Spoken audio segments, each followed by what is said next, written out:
Hola amigos y amigas de Kaceta Gunea, bienvenidos a un nuevo vídeo.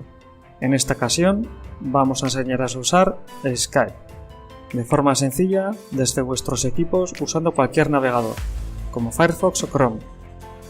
Existen tres modos diferentes de usar este servicio, mediante un programa en el ordenador, una app en el móvil o tablet y por último vía web. En este caso veremos esta última opción. En cualquiera de los casos necesitaremos una cuenta de correo o un número de teléfono para poder usar este servicio. Primero abriremos el navegador, en nuestro caso Firefox. A continuación entraremos en la web de Skype. En la parte superior derecha pincharemos sobre el texto Iniciar sesión en y se desplegará un menú. Seleccionamos la última opción, Regístrate, y procederemos a darnos de alta en el servicio. Para ello nos solicita un número de teléfono y el prefijo del país, o por el contrario, podremos usar un email. También nos pedirá introducir una contraseña, nombres y apellidos, país y fecha de nacimiento.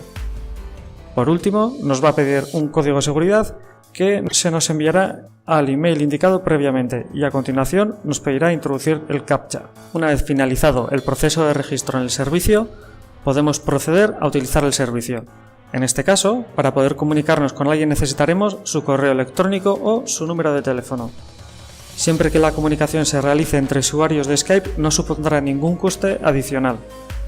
Tendremos opción de enviar mensajes de texto o archivos, llamar o incluso de videollamadas.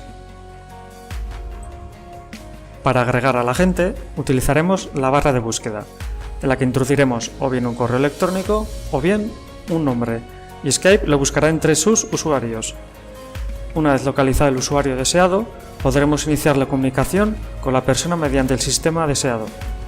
Si lo que deseamos es mandar un mensaje de texto o un archivo, en la parte inferior tenemos un recuadro en el cual usaremos para escribir o adjuntar archivos. Si lo que deseamos es realizar una llamada o una videollamada, en la parte superior tenemos dos iconos. En el caso de la llamada, el icono tiene la forma de un teléfono. Por otro lado, el icono de la videollamada tiene la forma de una videocámara. Ambos podrían estar activos o no, en función del equipo que estamos usando, si dispone de webcam o micro, por ejemplo, ya que no en todos los casos se dispone de dichos sistemas.